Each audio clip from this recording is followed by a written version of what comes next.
Maqaa Abbaa, kan Ilmaa, kan Hafuura Qulqulluu, Waaqa tokkoon ni amanna. Ameen. Gosti kun soomaa fi sagada malee ba'uu hin danda'u. Kabajamoota jaallatamoota maatiiwwan Waaqayyoon kan jaalattan, Waaqayyo isiniin kan jaalatu, hordoftoonni chaanaalii keenyaa Wangeel Tuubii hundumti keessan biyya keenya Itoophiyaa, biyya keenya ala kutaa biyyoota garaagaraatti argamtan akkam jirtu, akkam yoo nageessanii, akkamiin turtanii. Guyyaa har'aatiin kan nu ga'e Waaqni keenya galannii fi ulfinni teessoo isaa Aariyaam irratti isaatiif haa ta'u.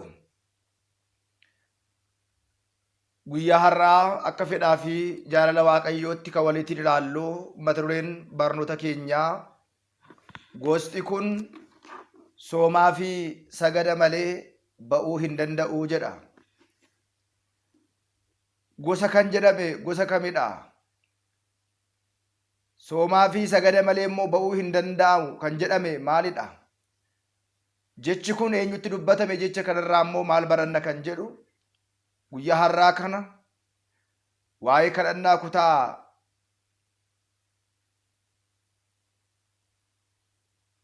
34ffaa yookiin immoo barumsa keenya walitti fufiinsaa guyyaa har'aa kana bakka kaasneetu itti fufna. Maatiiwwan Waaqayyoo namoonni baay'een hafuura hamaatiin qabamanii gaafa isaan dhiphatan, gaafa isaan rakkatan ni dhageenya, ni agarras. Namni baay'een immoo hafuura hamaa injifachuu kan ni dadhabu. Hafuurri hamaan namarraa ba'uu kan dadhabu maalidhaafi kan jedhu ni ilaalla jechaadha. Wangeela Maariqoos boqonnaa 9 lakkoofsa 29 irratti dubbiin jiru akkana jedha. Gosti kun, wanti kun soomaa fi sagada malee ba'uu hin danda'u jedha. Soomaa fi sagada malee ba'uu hin danda'u. Maaliif laata jechi kun kan dubbatame? Jecha kana immoo kan dubbate eenyudha laata kan jedhu amma dhuma viidiyoo keenyaatti yoo ilaaltan deebii isaa bal'inaatiin ni arganna jechaadha. Gosti kun soomaa fi sagada malee kadhannaa malee ba'uu hin danda'u jechuudhaan dubbatee jira. Jecha kana eenyu dubbata jennee gaafa ilaallu Wangeela Qulqullicha Maariqoos boqonnaa 9 lakkoofsa 28 irratti gaafa ilaallu akkana jedha. Lakkoofsa 25 kaasineyyuu yoo ilaalle bal'inaatiin argannaa jechaadha.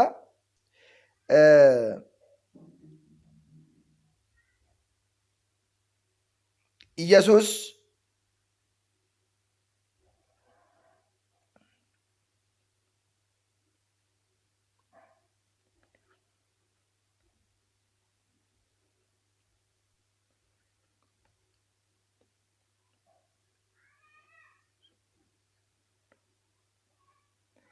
seenaan isaa lakkoofsa 19 irratti kan argamu ta'a jechaadha. 19 kaasneetu dubbisna.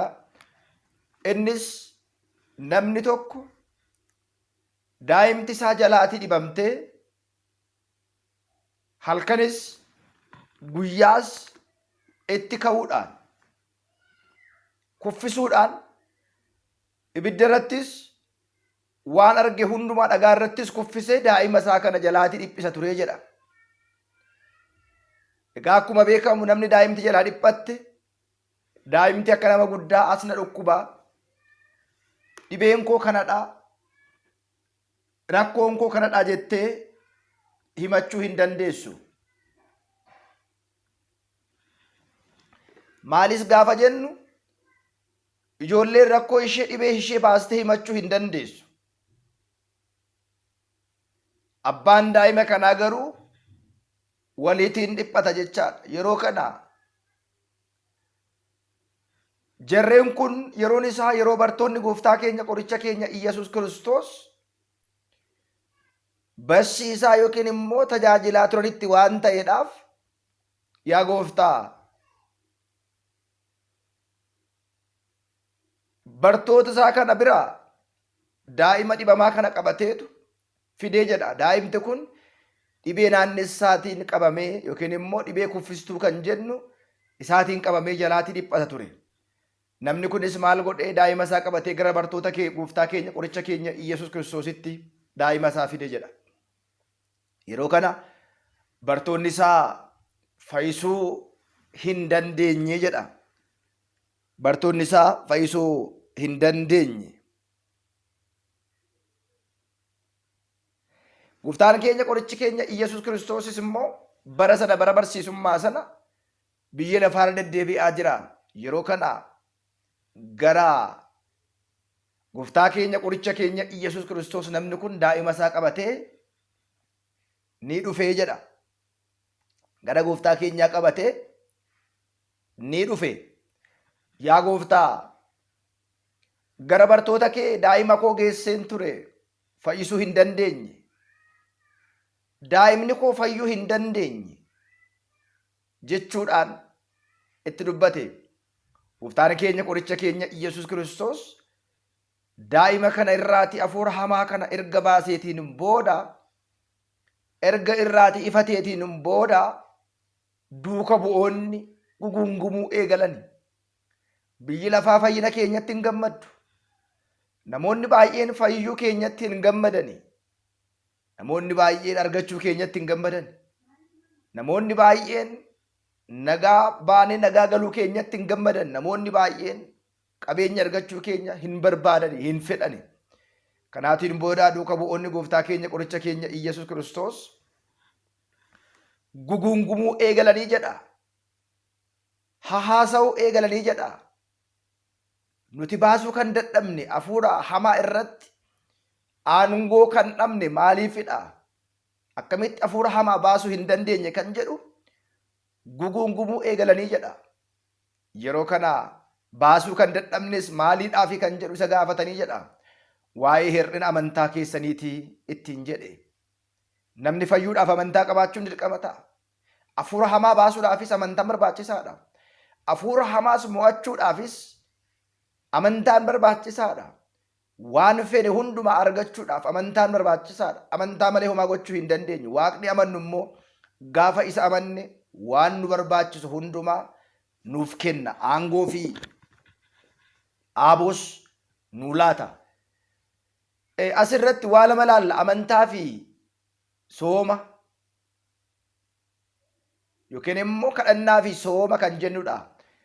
Warreen kun lamman የአንድ ሳንቲም ሁለት ገጽታ akkuma jedhamu saantima tokko fuula lama akkuma jedhu duubaanis fuulduraanis isuma waan ta'eedhaaf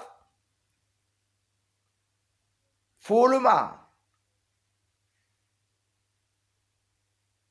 saantima tokko fuula lama qaba waan ta'eedhaaf jarreen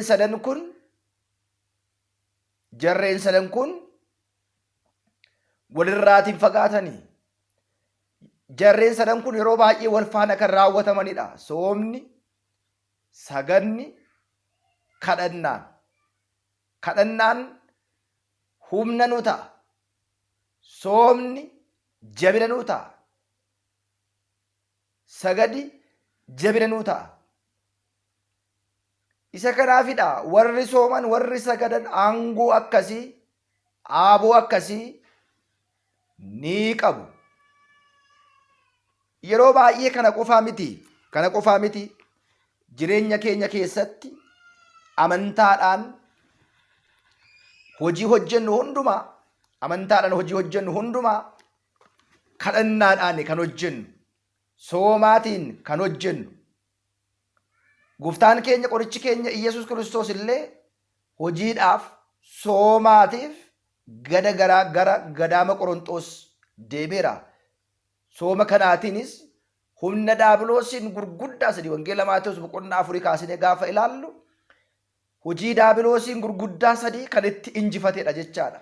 Nutis maatiiwwan Waaqayyoo shira daabiloosiin diiguudhaaf ijaarsa yookiin gamoo inni nurratti ijaare sana hundumaa jigsuudhaaf soomni, saganni barbaachisaadha. Fayyina dhabuun, hafuurri hamaan namarraa ba'uu dhabuun yeroo baay'ee rakkoo fi rakkoo keenya qofaadha. Maaliif hin baasnee ittiin jedhanii bartoonni gooftaa keenya qoricha keenya Iyesuus Kiristoos waa'ee hir'ina amantaa keessaniitii ittiin jedhe. Maatiiwwan Waaqayyoo gara keenyatti gaafa deemu nuti amantaa qabnaayi, nuti soomaa jirraayi, nuti kadhachaa jirraayi. Amantaa guutuu dhuguma Waaqayyoo irraatii qabnaayi. Isatu na baasa, isatu na bulcha, isatu na kaasa, isatu na yoon kufes yoon du'es jennee Waaqayyoo irratti hirkanne amma meeqan keenya abdanne namoonni.